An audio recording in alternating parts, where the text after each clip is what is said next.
Hey everybody, welcome to Oregon State University's Permaculture Design Pro class. This is the spring and summer class of 2022, and we are into our final office hours. So coming to the end of the close, starting to close out. For those of you that have been in the course, it's such a pleasure, and thank you so much for being participatory within, for me, one of the most optimistic and positive forces that's in the planet. Whereas I think I've said this a lot of times in our office hours that permaculture is a tool in my toolbox, but what it supersedes as a tool is that it's also a movement. It's a collective group of like-minded people that want to make sure that we end up in a better place than we've been. And when you take a look at permaculturalists the world over, or anybody who uses permaculture as a tool, so those that identify as being, of the movement, and those that are saying this is a tool of what I use, and I would say I'm both. I'm just not unilaterally a permaculturalist. I have a number of tools in my tool belt. These are exceptional people that have a sense of our finality in the universe, and they also want to make sure that that finality is stretched out as long as we can. So it's a pleasure to share this journey with all of you. It's been quite a row, and hopefully you continue on with your work within permaculture or within regenerative land design, or use this in what you do. As we've spoken about before, permaculture is not what you do, it's you use it in what you do. It's a tool to be utilized and worked with. So yeah, hopefully you'll continue on and stay in touch. This is something that I think anybody who's ever taught knows. um, you teach a lot of people and you're always hoping to hear back from them to see what's going on, but it doesn't always happen. So, open invitation, do reach out and let me know what you're doing. And again, if I can be of any further help in any other way, I get quite a number of students who come and they want to contract mentorship, or they want to contract, they're getting a design and they want some help with it. Happy to entertain that. I'm going to be away from my desk from the last week of August after this course closes until October. So don't don't be shy to be the squeaky wheel. Just know that over that time I won't be responding to emails. I'll be traveling. But yeah, be the squeaky wheel, the polite squeaky wheel. I'm Canadian, so I respond nicely to politeness and lots of stories. Just kidding. Um, but yeah, it's there's lots to do when we come up to this work next, and what to do next, and how to work. So if we have questions about that, I'm happy to answer them, or I can wax poetic on that conversation, because there are some great new steps. And so one of the first things I want to check in with here is that I've got two announcements, and I think I made this announcement to this group before. So we've got this amazing ecological landscape business workshop list. And this is really around this idea of what do you do next in permaculture. And so Jamie Wallace and I have been looking at developing a series of short workshops, sort of 2 to 3 hour workshops, all about designing a business and building a business within this work. So this is of interest to you. The link is in your office hours question sheet. It's the very first one.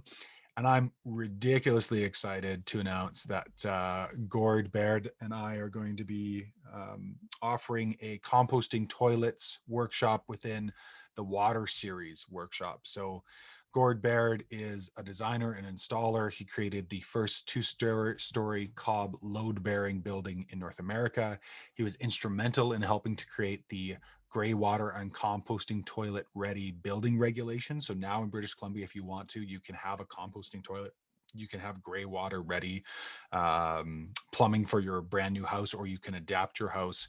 And it was due to no small part to Gord's work. Gord's also the author of the Essential Composting Toilets from Waste Stream to Mainstream book.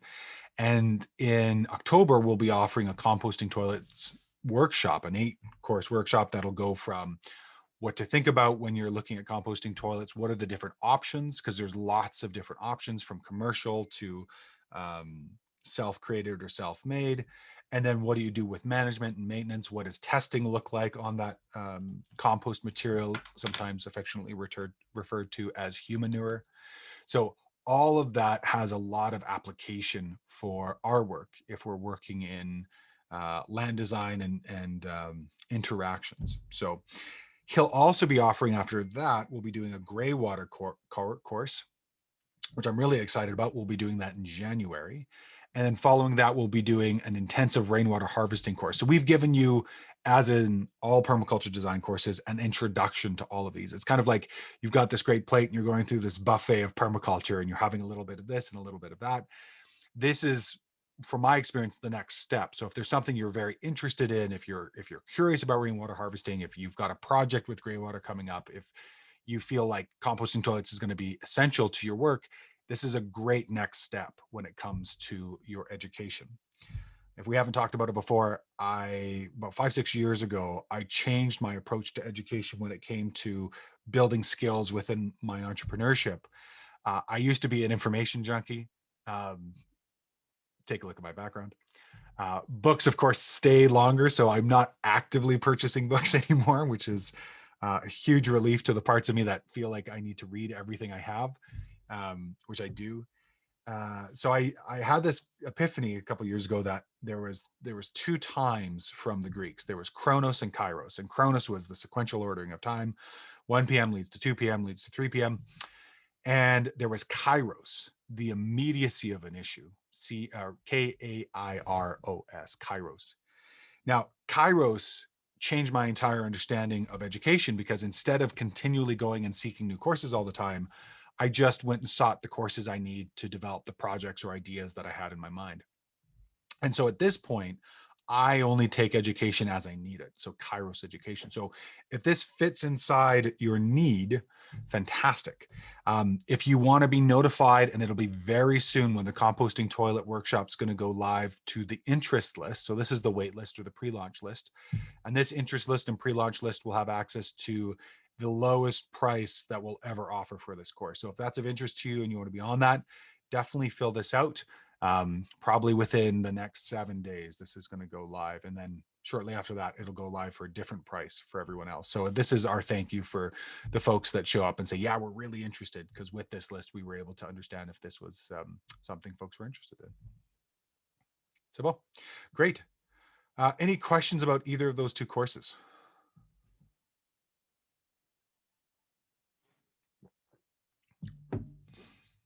Okay, great. All right, so let's get into questions. And yeah, so Shara, I don't know if I know you're on, but I don't know if you saw this. Make sure to link so we can review together. So please link down here, because it is going to take me some time. I was hoping to get that done before our call, but yeah, please link to your base map and to your design, so we can talk about your pathway system as I answer Wesley's question. Thanks. All right, Wesley. In hugelkultur, it's not advised to use fresh cut wood. If this is the only wood available, is there a product, inoculant, or method of harvesting indigenous microorganisms to introduce to the mound that would encourage the breakdown of those fresher cut woods? Okay, so let's talk about why it's not advisable. So almost all woods have some level of antifungal and sometimes antibacterial elements within their system. So this means when they're cut down, there's a couple of weeks to a couple of months, depending on the tree, where that dissipates. The longer you go away from that cut point, the more likely it is that it'll decompose and it won't petrify. Sometimes, in rare occasion, you'll take a fresh cut log, you'll bury it in wood, and it won't decompose, or it'll take a very long road to decomposition. Eventually it'll decompose. So what we want to do in this work is we want to have as dissipated or decomposed elements within the wood as possible. And we need to avoid aromatic woods or volatile oil woods. So these includes our cedars, our junipers, our robinia, our black locusts. We have to avoid those trees that avoid rot. Now, without exception, if you have fresh cut wood or not, 100% you should be inoculating your bed regardless.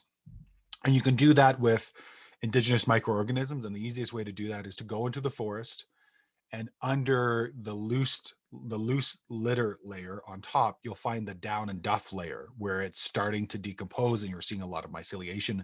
That's great to take in mass.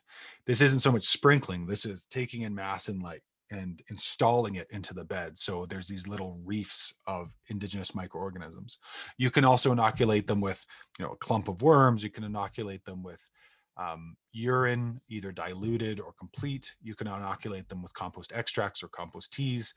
You can add things like kelp and bone meal, and you're making a garden bed, so you can add whatever you like. In terms of will those things offset the fungicides, there's nothing necessarily that'll offset the fungicide. You can kind of think about it like, if you add more fungi, then the fungi that's connected or touching those pieces of wood may die first, and then you may have some reserves in the back to then go in and start to decompose different elements. But I wouldn't say that there's anything specifically that I would add to augment that fungicides, biocides. I would probably just make sure that I left it as long as I possibly could. Make sure to stay away from those aromatics.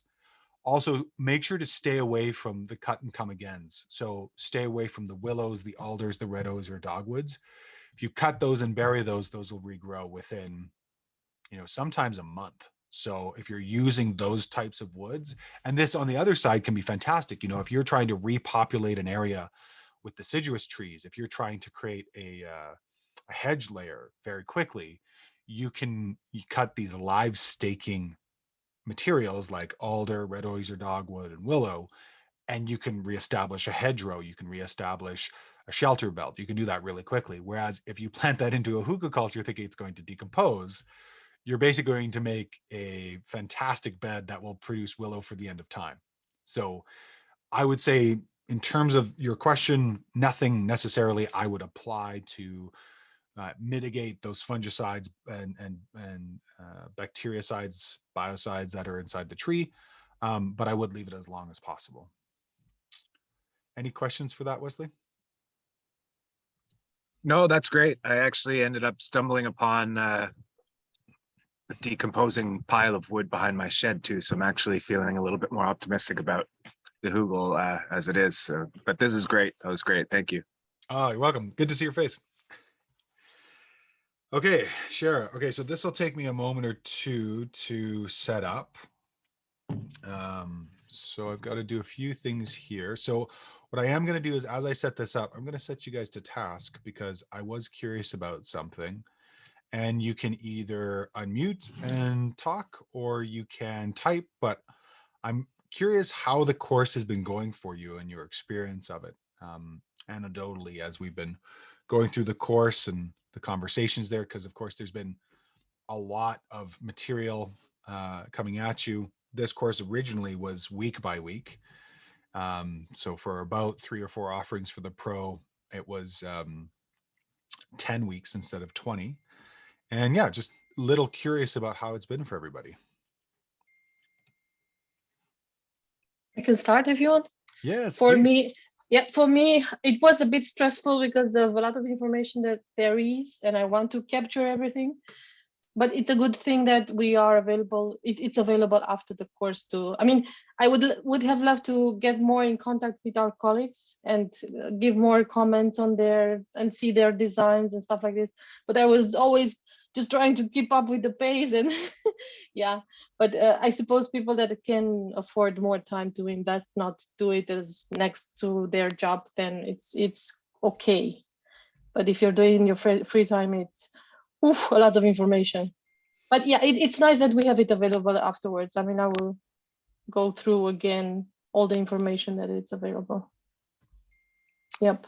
Thank you. I appreciate your thoughts. Yeah, it is a lot of information.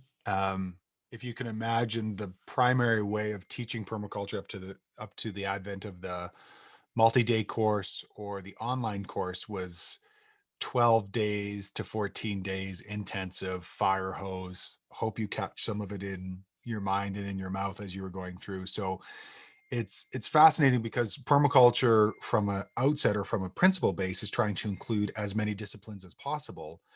But in doing so can be a little overwhelming for those of us that have never entered into this world before. I remember when I took my first PDC, I was just blown away with the amount of information there was and thinking like, I'll never be able to learn this.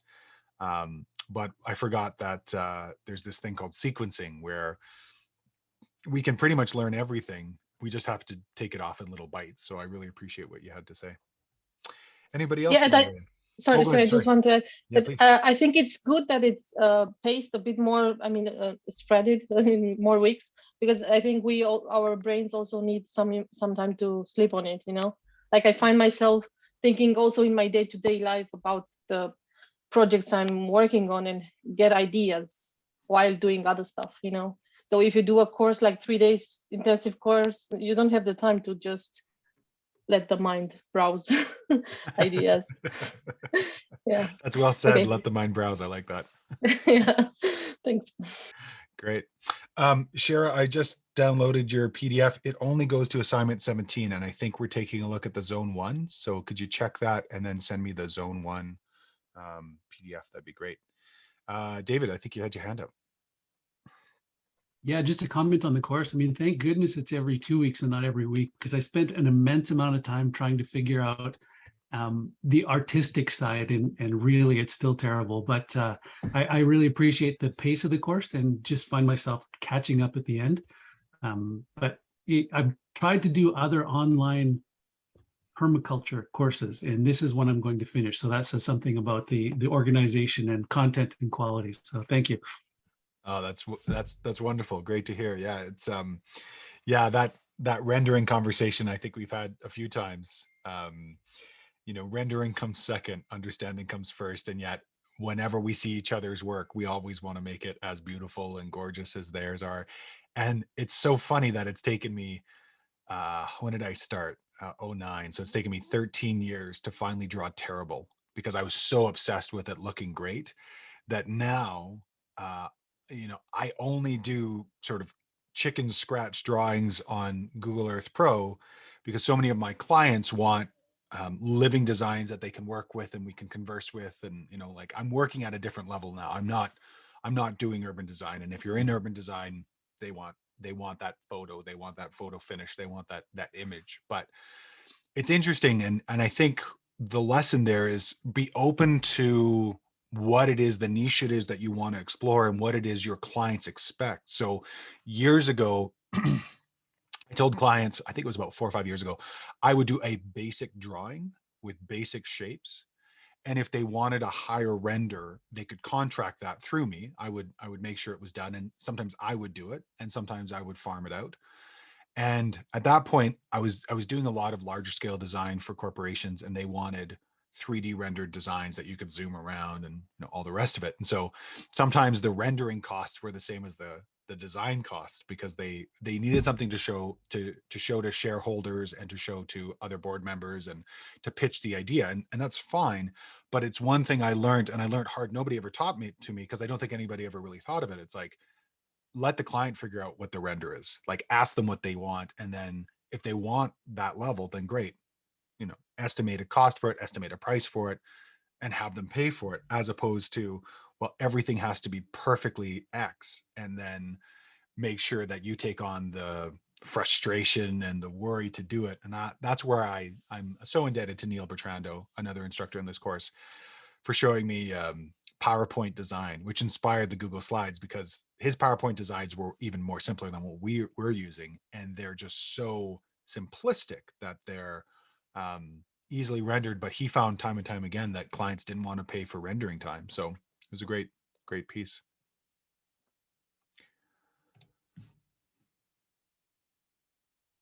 Anyone else?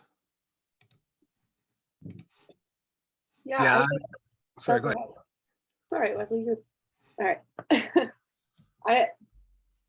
I think kind of like Andra, I wish that I wasn't also working, because I would have spent 40 hours a week just doing this course, and felt like I could have done that easily and gotten even more out of it. But I do feel like the flow of it is really nice, and every step didn't necessarily make sense at the time, but then when you start putting everything together, it really helps to have all of that information. So I feel like I have a much better ability to assess a site and then figure out what it needs and how to get there. And I think there's a lot more to learn, of course, and always will be, but been a great experience. It was a lot more intense than I thought it would be. Yeah. It's again, it's that interesting balance between how much do we offer and then how much do we hold in reserve? Because from a pro perspective or a professional perspective, and this is, I don't know if I've told anyone this in this class, but I developed a template now about 2-3 years ago, and realized I developed it for a designer's approach, because I'm a designer and I was developing a solution to Javan in '09. I was like, well, I'd rather something that somebody can walk into and go like, wow, there's a lot I have to do, but at the end of it actually have something complete than have something truncated. And so when I made it, the feedback from studentship was, wow, that's amazing. And we had a real split. We had people who were just interested in permaculture and were like, yeah, I'm curious about it, but I don't need all of this. And then those that were going, this is exactly what I want. And it's forcing me to raise my bar. So I completely hear you and understand you. What I can say that's been really interesting is that a lot of my colleagues have gotten into the template because it outstripped some of what they were offering, and it formalized or sequenced a little bit more the different elements that maybe they had been variable on when they were doing it. Maybe their zones were kind of different every time, or maybe their sectors or whatever, but it just systematized it in a way so that way anybody could walk into it and produce outputs. And I love the conversations that we didn't always know what was good. Like, why is this important? But then when you get to the end, it does come together, because you're, understanding the climax flora and fauna is important for design, because that gives you a sense of what the blueprint is, or understanding what the water is, because now we know what our asset is to be able to apply into landscape, or understanding what, and this is something we don't do in this course, but it's something I do in design.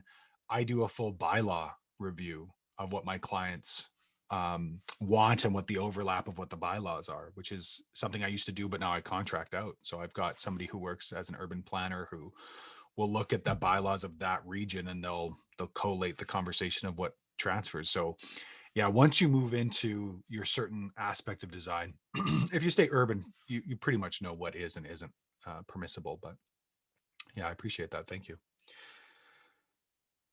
Wesley, did you want to chime in as well? You don't have to. No, I think I was going to echo a lot of what's already been said.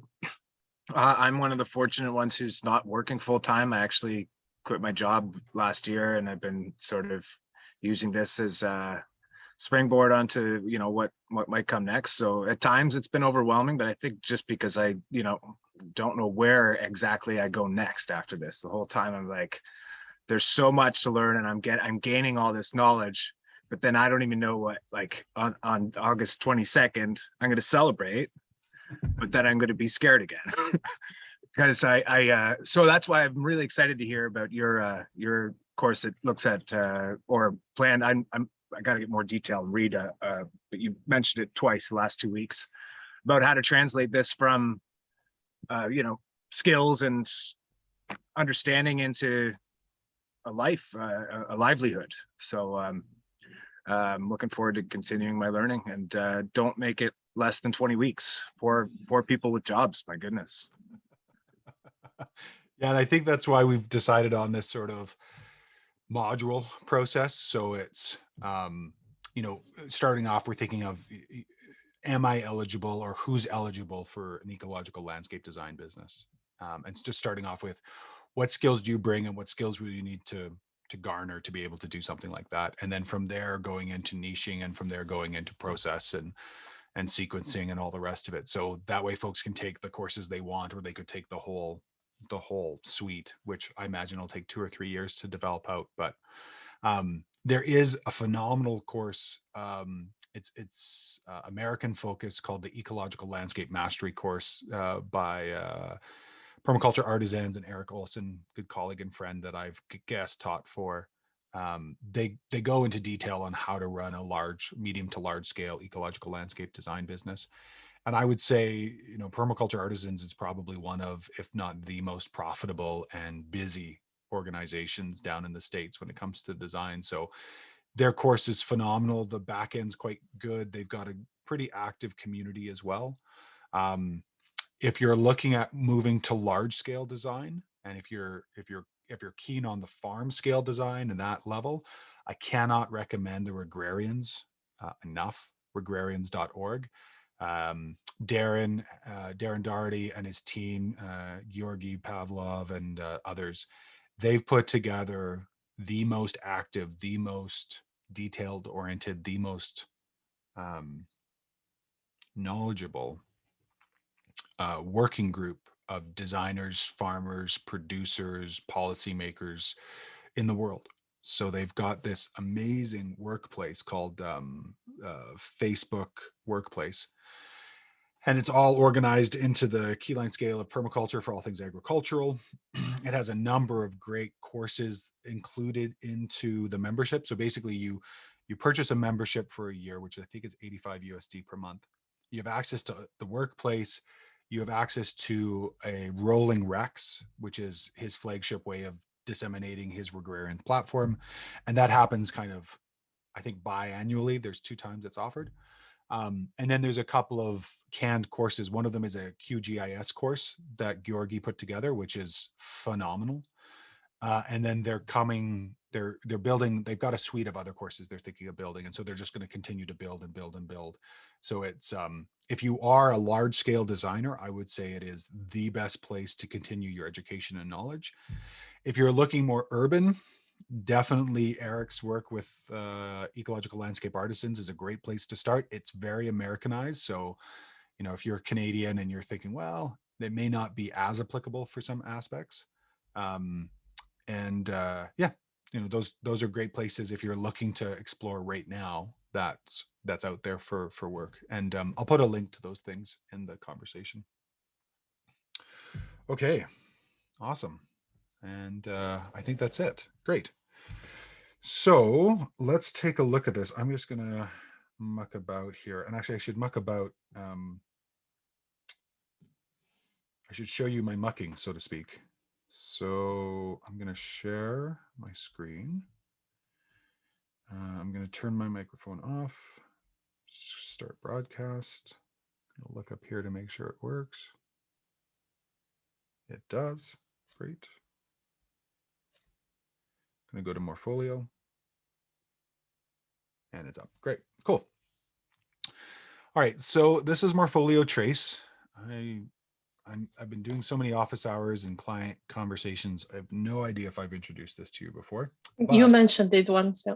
Okay. But I haven't shown it to you, right? I don't think so. No. Okay. So that was the other course. So on my YouTube channel, there is a video that's 2 or 3 office hours back where I did an in-depth conversation about the different iPad applications. So if you do want to take a look at that, feel free to. And just a note to Nancy to prompt me to go find that link, or if you can, that'd be great. Nancy Joe's my mom. She loves watching these, so she goes through them afterwards and she gives us all of our chapter markers. So big shout out to Nancy Joe. Thanks so much. So this is Morpholio Trace. It's an application used for and by architects. What I've done is I've taken a screenshot because it was easier than exporting a JPEG or a PNG of a specific element of Shara's portfolio.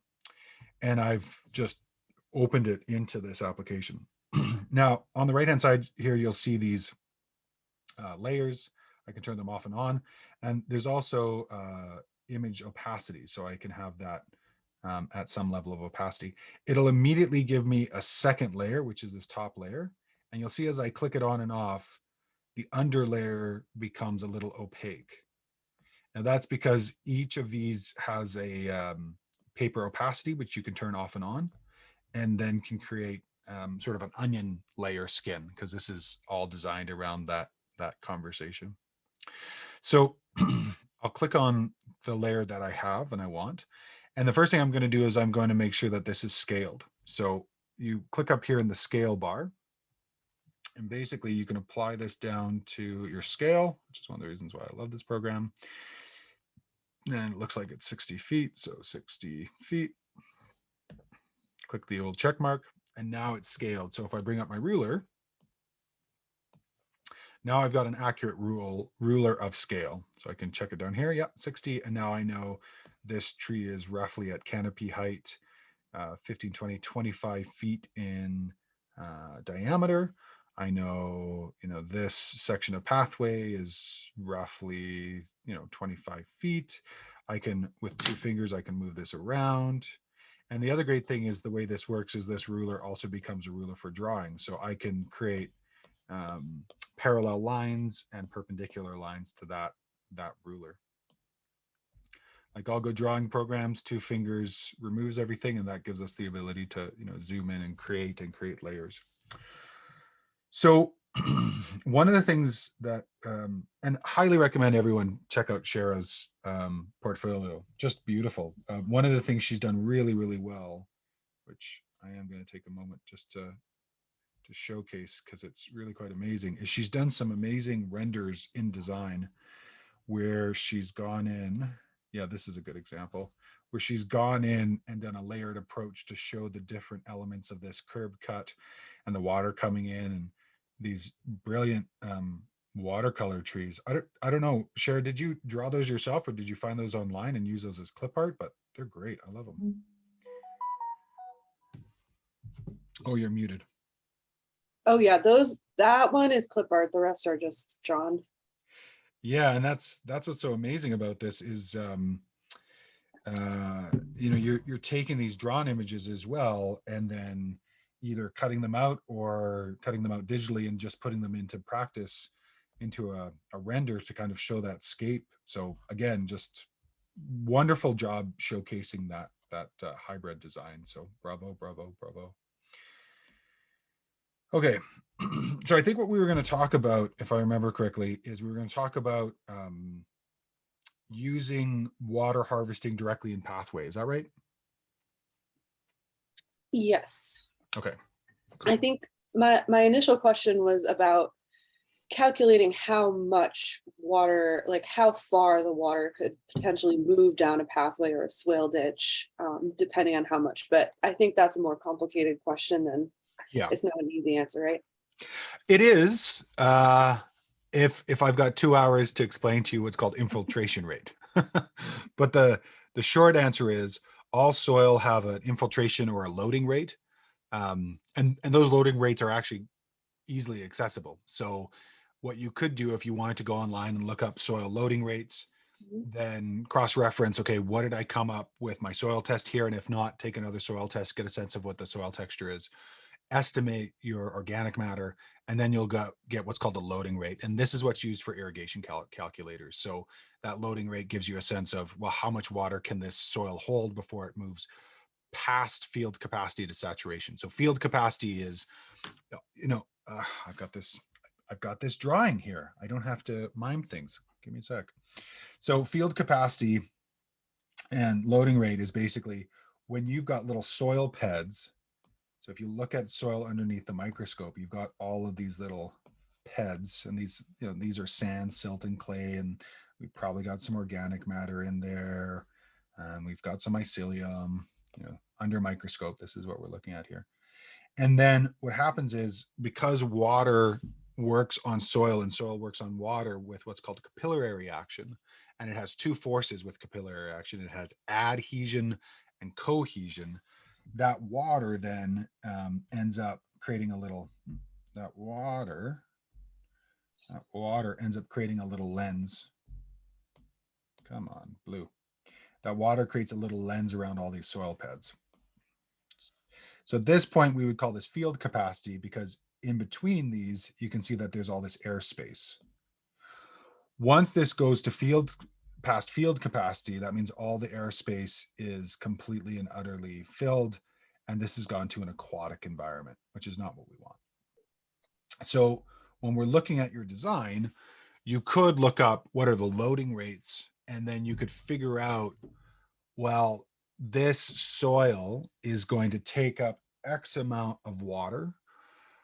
In X amount of rain event, I'm going to get, so let's say we get you're American, let's say we've got a 2 to 3 inch rain event. On that roof, half of that roof is going to produce this number of gallons of water. those gallons of water are going to load in this soil at X amount of time, because that water is going to move it to field capacity. And then at field capacity, as it goes into saturation, the water will not absorb anymore, and then the water will flow over. So what that would look like, I'm just going to make another tracing layer, and then I'm going to clear that one. There we go. So what that would look like is this water would basically come off roof. I'm going to go back to my pencil.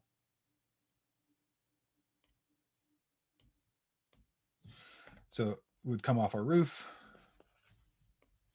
come down our gutter, and then basically come either into our rain tank and then overflow, or if we wanted to stage this, so stage one would be, we're going to put it directly into our swale, and stage two is once we have some financial capital, we're going to put in a receptacle to hold some of that water.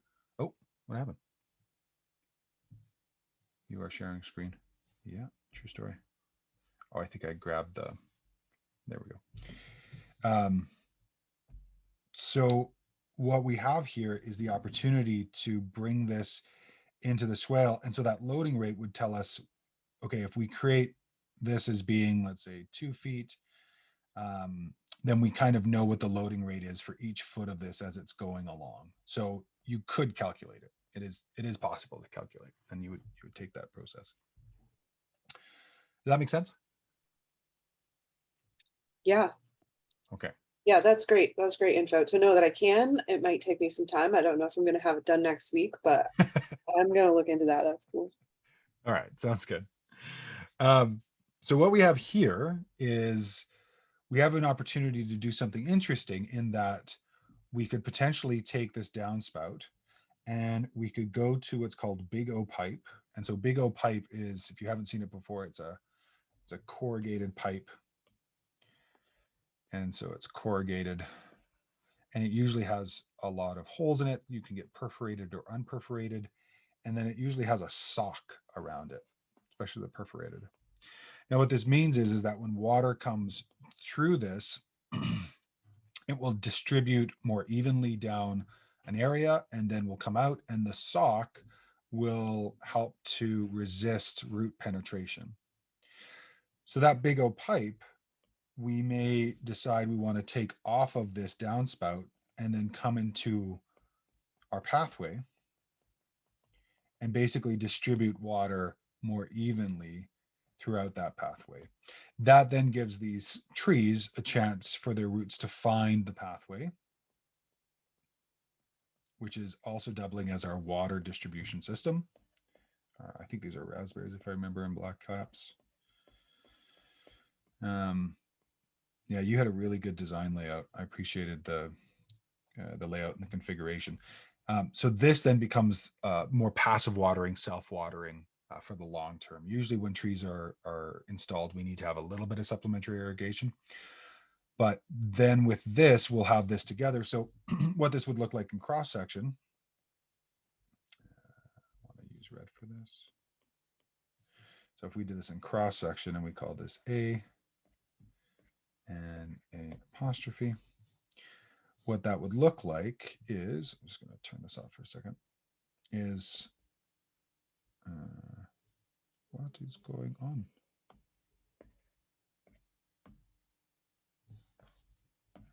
Oh, I'm on the eraser. Now I know. So if we had A to A apostrophe, this would look like we have our existing grade. We would dig down our pathway. We would install a little bit of mulch at the bottom. And then we would install that Big O pipe sort of center. So call this, half down, or we might put it at a third down or 2/3 up. Now, the reason for that is this will sink over time because this material will decompose. So, minimum is a half deep. I tend to put it a little bit higher. So I tend to put it just a little bit higher.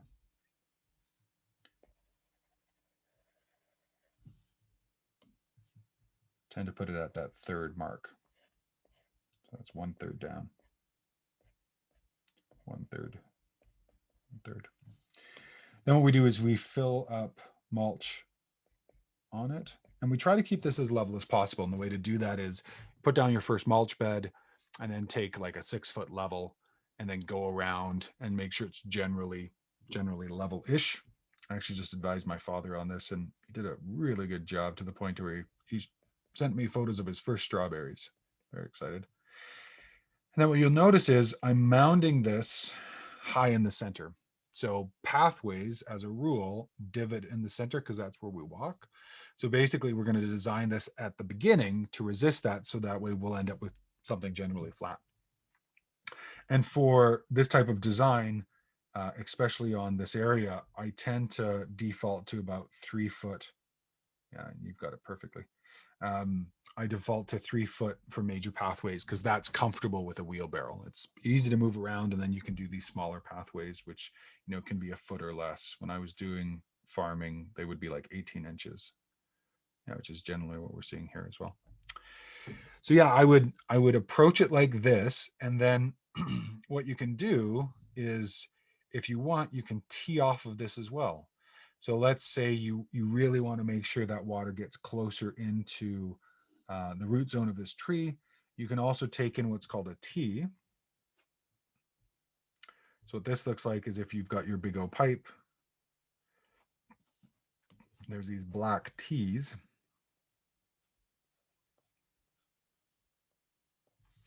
And you can tee off the flow to another big old pipe. And so you just have to think of it like this. This is 100% flow coming into our tee.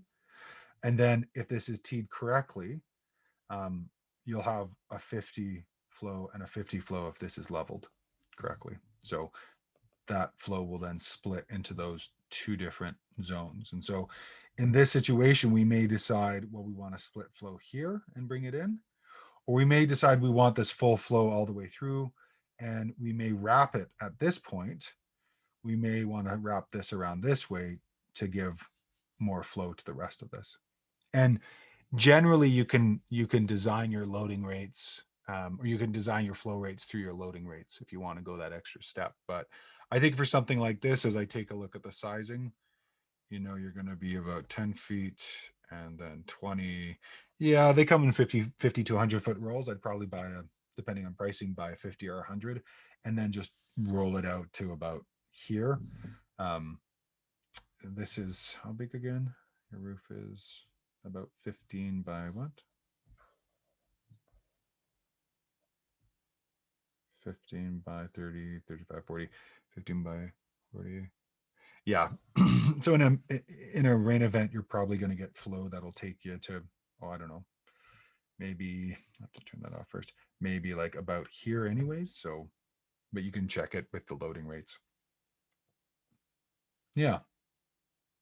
How's that landing, Shara? Questions, comments, queries from anybody else as well? Can I change my my current design with horticulture to switch it to this? I think it's more interesting. You can, especially in urban sites. So I think I've got photos of my father's place, and that's exactly what we did. We took this material and we directed it directly into a bed that was hugelculture. And so the way we did it in that situation is, so he's got his house like so, he's got his roof, he's got his door, he's got his little fence, and then he's got his fence down here, and then he's got quite a slope that kind of slopes down, and he's got his stairs that come up. And basically this water currently gets pushed out here and then just runs out to the road, doesn't do anything. And this was a kind of an eyesore area. You've probably seen it in the videos. So what we designed was a raised bed that's monstrous. I think it's like 3 or 4 feet wide. I think it's the same tall. And man, I don't even know what this stretch is. It's got to be close to 60 feet.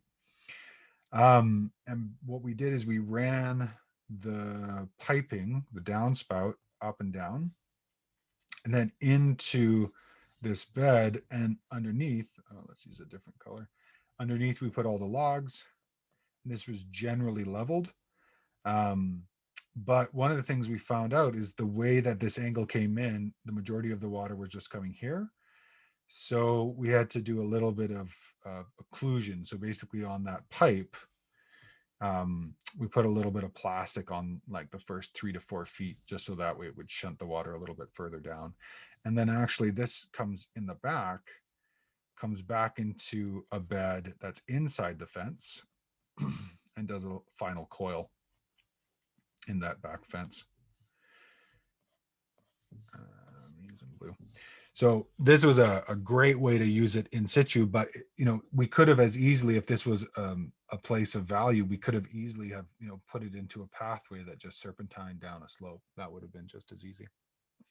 So, but if you have a pipe in a raised bed, how does that pipe survive, so to say? I mean, you keep getting organic material and stuff in the bed. Isn't it going to be going down the pipe? Yeah, so it sinks anywhere from like 30 to 40%, and that's one of the reasons why these types of beds we mound up, so that way they sink. Same way with the pathway. Yeah, but the pipe, it's flexible. Yes, that's right. Okay. Yeah, it's a okay, corrugated right. pipe, so it has flexibility to it, and it's a thinner plastic, so it's quite curvy and mobile, and Okay, got it. all the rest of it. But yeah, definitely, it's in urban situations, it's a great way to bring water in. And if I didn't have that pipe, because some people don't, I'd probably dig that pathway and I'd compact that pathway and use that pathway as a drainage channel. So if I didn't have that material, I would do that. And one of the things that's important, that's important to note is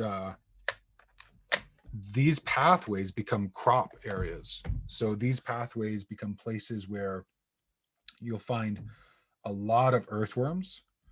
So you can go in and harvest earthworms here. Eventually you'll find soil in here because this will decompose. So these can be places of cropping. And if you're using Ramil wood chips, or you're using things like alder wood chips, and even some of the others, especially in temperate climes, you can colonize this with the Western garden giant mushroom, Stropharia rusula annulata. And what's great about that is now all of a sudden your pathways are being cropped as well. So you can do a lot with this very simple system by just developing a system that has water that comes to it, is in contact with material, and has some organic matter. And once the roots find this, now all of a sudden we have the exudates from roots, and so we've got a little ecology that happens in our pathways. But you're absolutely right, Audra. It does sink a little bit, and that's why we use that flexible big O pipe. Yeah. Final questions or thoughts on this?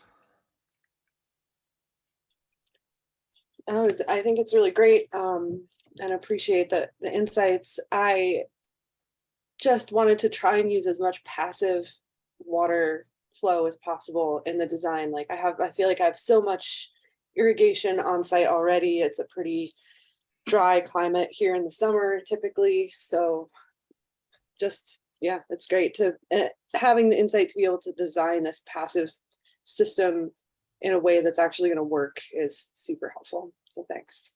Oh, great. Awesome. Phenomenal. Could I ask about the lifespan of such a system, like with that plastic type? I know the plastic will live forever, but as far as it getting crushed and eventually the roots get in there, and yeah, the longest I've seen a system like this is the inactive is probably 15 years. And when we dug up the pipe was still intact. The roots had not infiltrated and it was still working well. So I can say with confidence 15 years this far. great. Yeah. All right. Coming to the end here, and I want to get to Audra's final questions. I'm just going to share my screen again.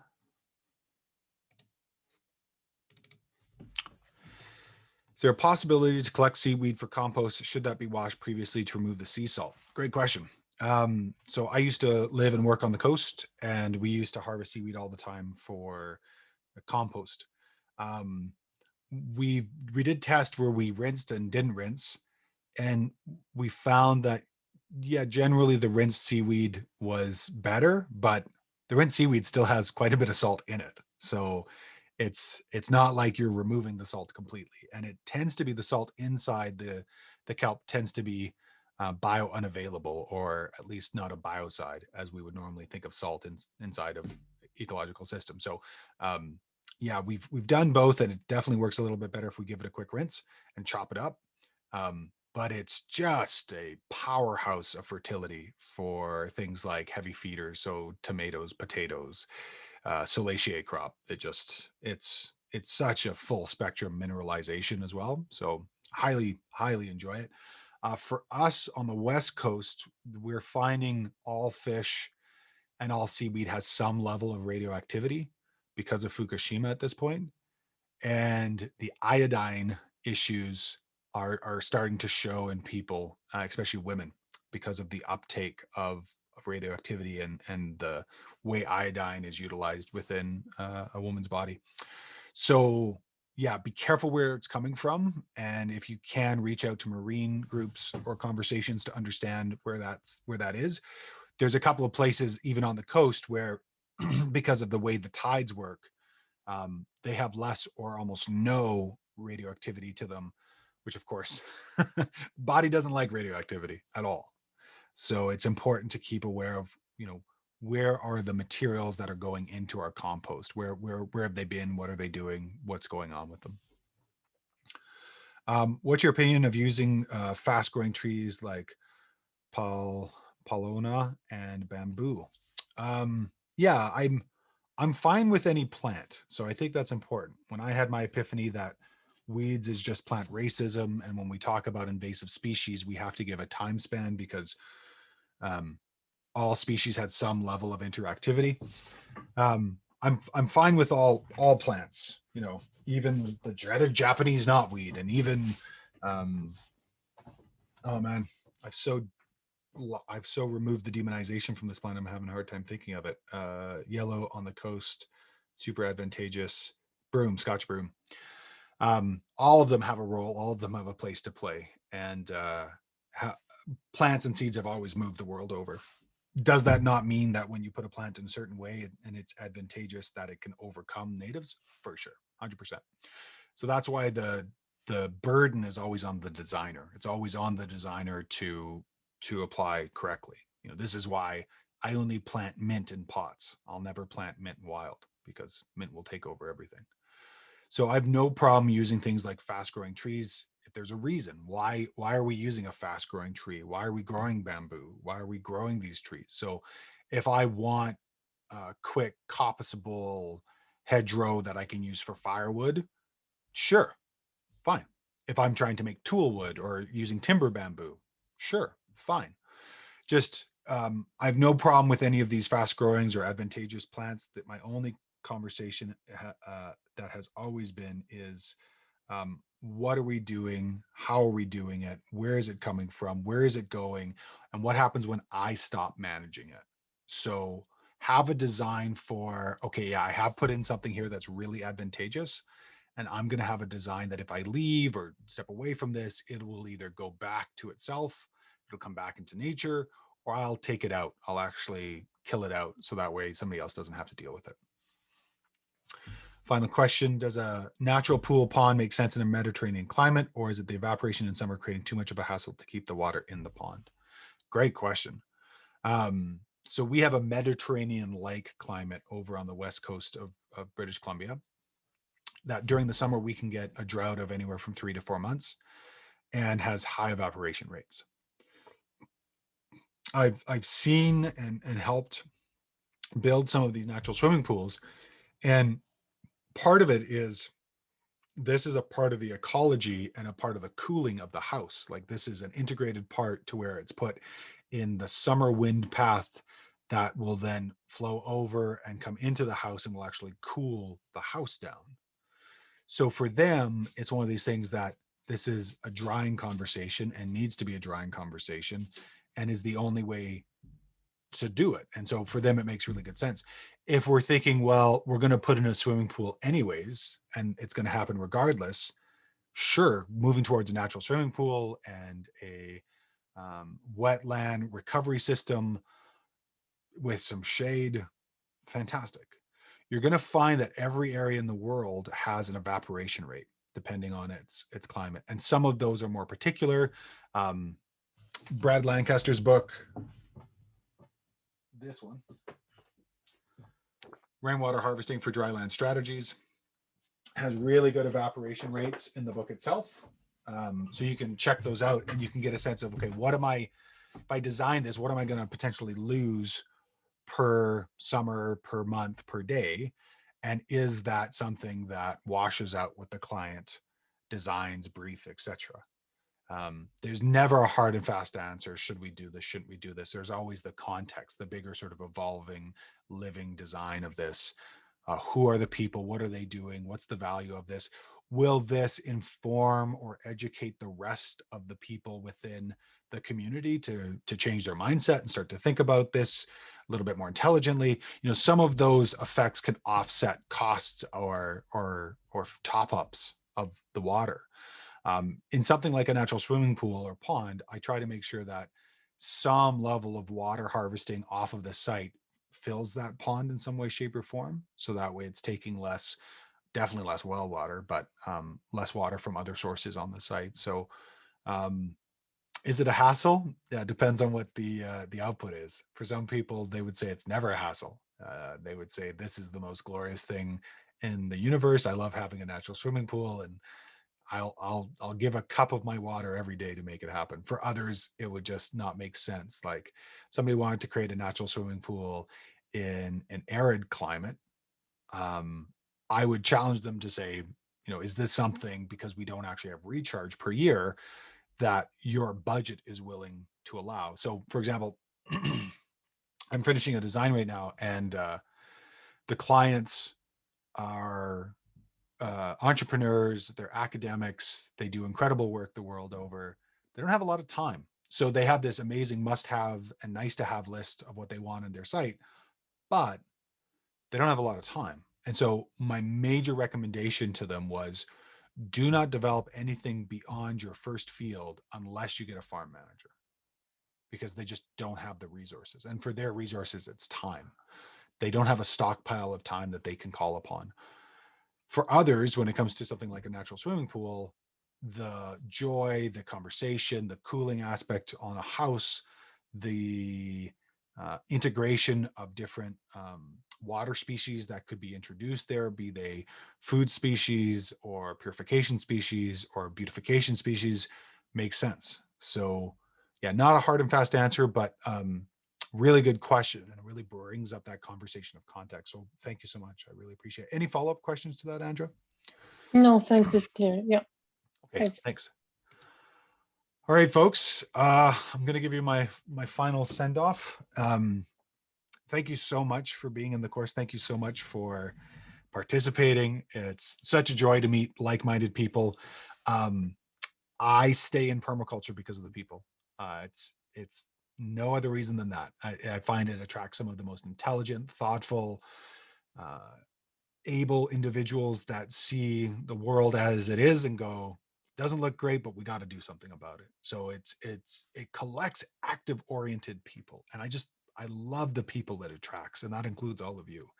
Your colleagues now, you have been colleagues since about the middle of the course, and you'll officially be colleagues at the end of it. So there's lots of ways to interact with the permaculture community going forward, lots and lots of ways.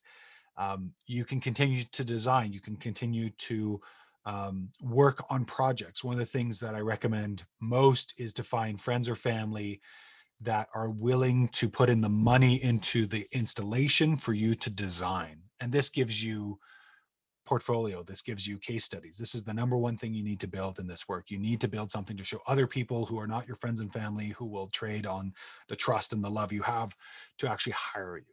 So if it's a small thing, a small garden, a small raised bed, working for a community center, working for a group home, working for a local city hall, go for it. If they'll put the money into installing it, say you'll donate your time as a designer and your time as a four-person and an operations manager. This is what Eric did, Eric Olson of Permaculture Artisans, all those many years ago in Sebastopol, California. He basically put in this native edible city or public city hall garden with a huge crew of indigenous and Mexican designers and installers. And that was all the advertising he needed for the next 5 years of work. That was it. He did one big design. Everyone could come and see the design. Everyone could come and work with the design, and it set him off straight. When I started, I had people who were interested. They knew that I had a background in construction and tend to be rather professional and tend to be very straightforward. Permaculture attracts all types. And I think some people have had interactions with permaculturalists who may be a little bit more on the, hey man, we're going to do something great. And so I got a lot of interest right off the bat and hired my mentor immediately. I hired Brandon. I was like, hey man, I'm getting a bit of money. It's going right to you. If you could look over my designs, if you could help me out, that'd be great. And I did that for about a year or two. I had mentors who I just paid. I just said, hey, I'm getting a bit of money, or I paid them outright. If I didn't, I just want to learn. So, help me learn, help me along my process. And I did phenomenally well in a short amount of time. Then I created Permaculture BC, which was an educational company. So basically I brought in my bachelor's educators and I brought them in and they did courses and I spent time with them and learned from them. And I made a tiny little pittance of money, but I built my capacity quickly in a short amount of time. Every once in a while, you'll find that some of these design companies are hiring or they're looking for, seasonal help. Great way to jump on. If you're interested in installing landscapes, there's nothing wrong with getting on with a conventional landscaper. You'll learn skills around project management, layout, tools and acquisition, supply, irrigation. You'll learn about plants. You'll learn about these aspects. So if that's foreign to you and you're just starting off, it's a great place to go. And you may be that individual that brings in some of the ecology into that firm. You may be the person that goes, yeah, I do have a PDC. I'm brand new. I'm just starting off. But if I can add in some conversations about soil health, or if I can talk about food plants, or if I could bring that into the conversation, then that might be a way into design or into being in a company and might lead you into having a side hustle of your own business. What I can say is being indifferent to jobs is essential to being successful. And what that means is you have to have a certain level of equanimity.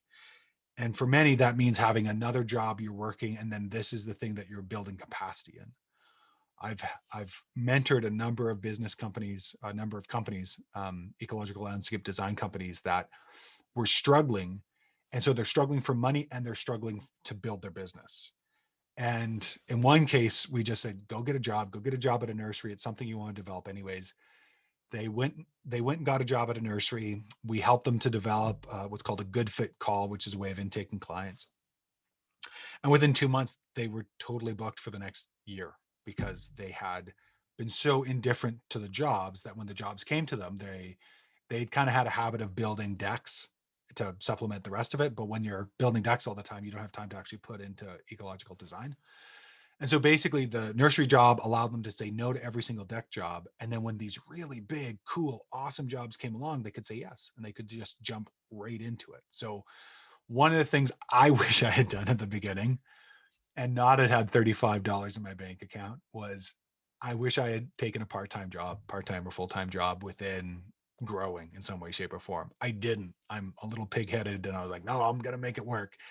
And it was stressful and frustrating and took me a lot longer than I needed to get to a level to where I am. If you want to take further courses, make sure those courses, two things, make sure those courses are going to address a weak link in what you're trying to develop. So if you're trying to develop an ecological landscape design business and your weak link is, I don't really know how to do sourcing, or I don't know how to do phasing, and the course is about designing and isn't going to teach you those things, reconsider the course.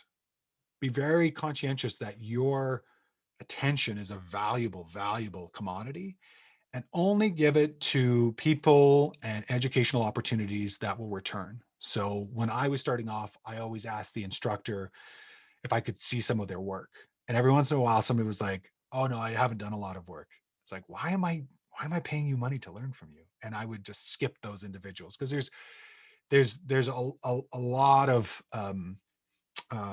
there's a lot of astronomers and not a lot of astronauts in this work. There's a lot of people who are watching, and there's a lot of people who are doing. And so just be conscientious that you're spending your time, which again is the most valuable commodity we have, and your money, which is definitely second, third, fourth most valuable, and good educational conversations. One of the things that I was introduced to early on in my design process was Cosmic Bob's Plan for Your Life.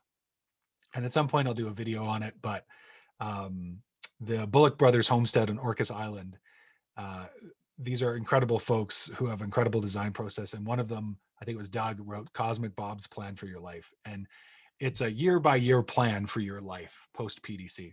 And it includes such things as every single year growing and saving seed. It includes things like small engine repair. It includes things like nursery design. It includes things like raising and working with animals. And for lack of a blueprint, it's a great thing to consider. And I'll consult Cosmic Bob every once in a while, because there's an element there that I realize I'm weak on. And so I go and address the weak link in that design. The last thing I'll say that was instrumental for me was when I was introduced to holistic decision-making.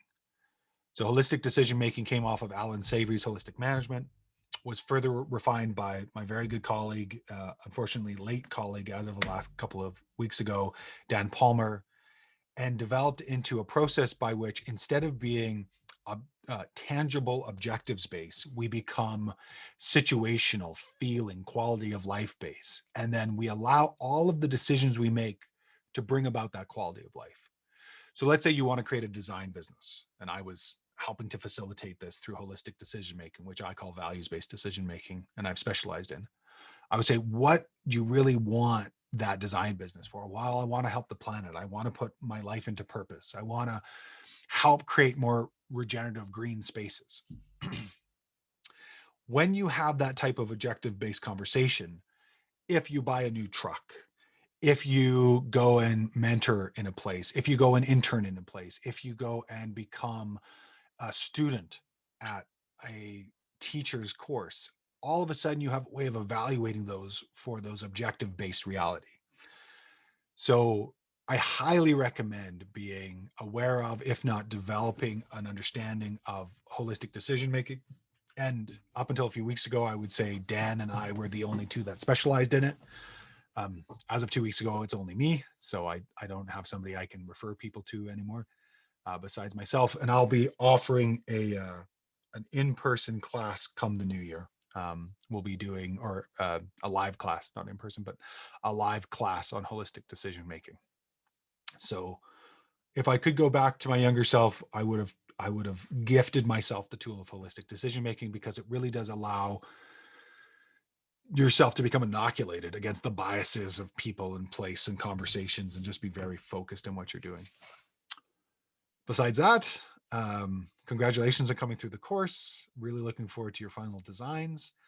As I've said multiple times, your final designs are due on August 22nd. There is no extension for reasons of having to get certificates out and get elements out. There's a few other courses within the OSU suite which are really good. One of them is the Advanced Climate Resiliency course, which basically goes into understanding Köppen-Geiger classifications and then designing for those advanced courses. There's a colleague of mine in Cyprus who took the course and said, there will always be a time before and after I took this course, because this really made me be a time scout, like Bill Mollison said we all are. So I really appreciate that course and recommend it. The food forestry course is quite good. The rainwater harvesting course is quite good. So there's other courses within OSU. If you like the format and the forum and the educational process, I sometimes teach with the climate resiliency course, and then the food forestry course is Marisha Arbach, who's just a whiz at definitely Pacific Northwest food forests and definitely tropics as well, because she's had some work in Belize as well. So besides, talking to you for another hour about all the things I think you might encounter or do, I think I'll leave it there and just end with a big thanks. We need as many people and as many hands on the ground, making sure that our handprint's bigger than our footprint. And I'm so so pleased that you decided to spend some time with me and OSU, and yeah, really looking forward to your final designs. Thank you, Javan. Keep in touch. Javan. Thanks, Javan. Take care, everyone. Take care. All the best.